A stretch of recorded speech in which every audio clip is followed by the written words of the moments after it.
Minister, I also want to raise with you the really shocking and inexcusable events that happened on Sandwich Street over the weekend. And obviously there is no doubt that we should all absolutely unreservedly condemn attacks on homeless, vulnerable asylum seekers. And we should be clear, and talking to people in the locality, it is absolutely clear that politically motivated, far-right activists were down in the area actively spreading false rumours, stirring up fears and ratcheting up the aggression and the threats against the asylum seekers in the encampment. And we need to absolutely oppose that divisive, hate-filled racism. And of course it is particularly tragic that it could happen when you consider the decades and decades of racist discrimination Irish people suffered, of the no dogs, no blacks, no Irish kind that we suffered in the United States and Britain and elsewhere. So we should be absolutely clear in condemning it. But I have to be honest, Minister, and say a very, very considerable amount of the responsibility for that situation that developed and other situations developed lie at the door of this government and successive governments. First of all, for leaving hundreds of people homeless, living in tents when the state has an obligation to provide them with somewhere to live. Secondly, for failing to deal for now over a decade with the absolutely dire housing and homelessness crisis, the scandal of tens of thousands of vacant and derelict properties which could be refurbished in order to address that crisis and provide housing for all. But in particular, I am struck by the conversations I had with people from the Pearse Street area, from the flats, who were absolutely appalled with what was done, but said insofar as the far right gained certain traction for their poisonous and divisive ideas, it was because of years and years of neglect of that area. Right beside the encampment, for example, lies St Andrew's Court, where locals were detenanted in 2019. There have been years of promises to refurbish St Andrew's Court for social housing, but with a government with a record budget surplus, with a £1 billion underspend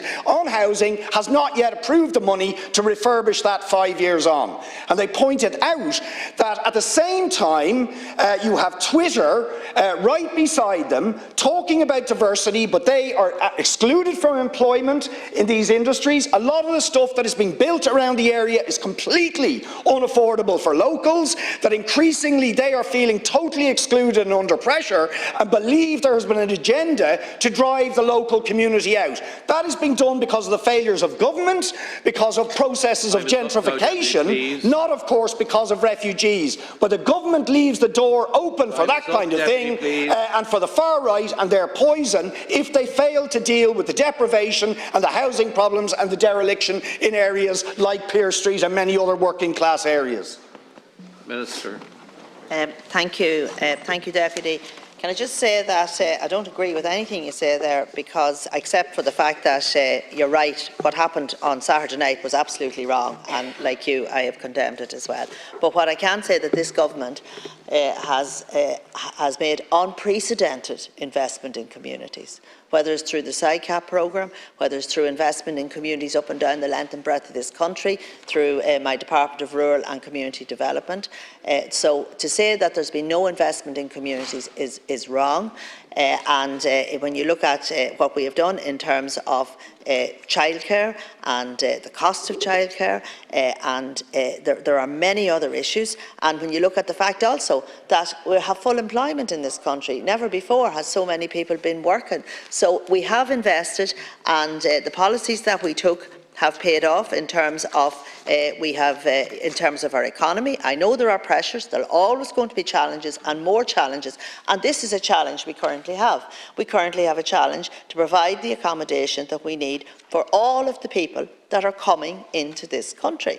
And there's people coming in every single day. We're doing everything we can to deal with the pressures, to provide more accommodation.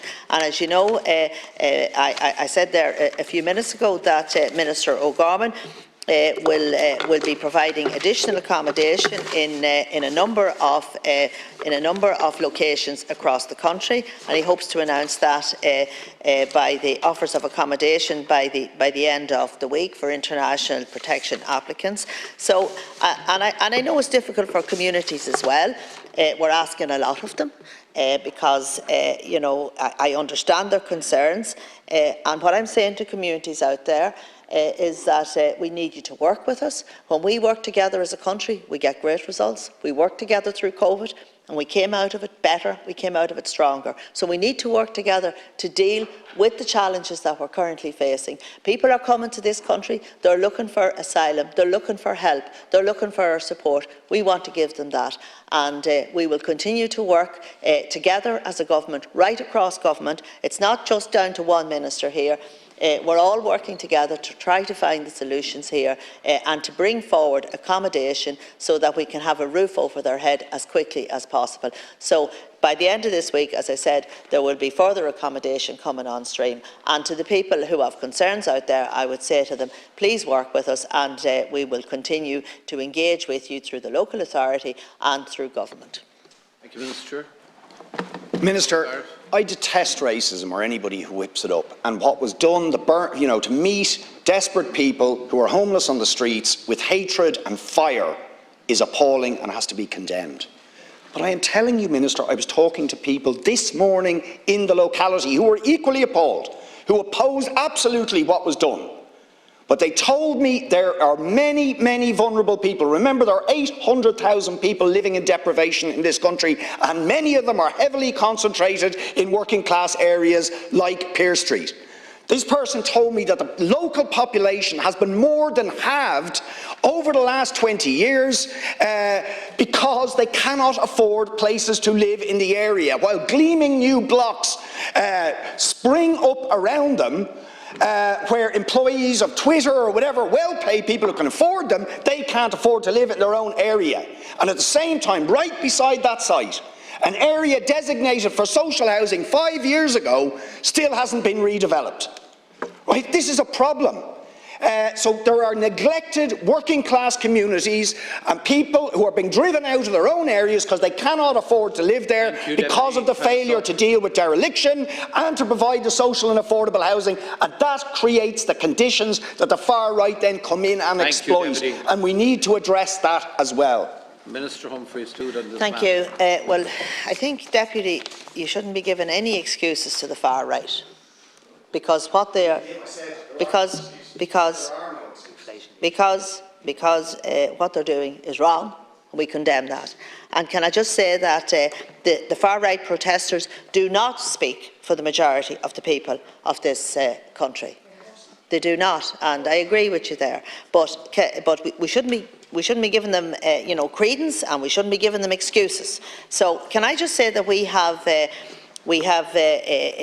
ramped up all of the measures that we can in terms of increasing house building. And you talked about dereliction. We have the Croí Cónaithe Fund, and we've increased that there. Only a couple of weeks ago, Minister O'Brien announced an increase for 50,000 for a vacant property, 70,000 for a derelict building. So these are all measures that will help to address some of the problems, because what we want to do is bring more houses back into supply. So that's looking at houses that are currently vacant. Sometimes there's issues around it and difficulties. We're trying to overcome that to bring more stock back into more houses back into stock. Very good. We go to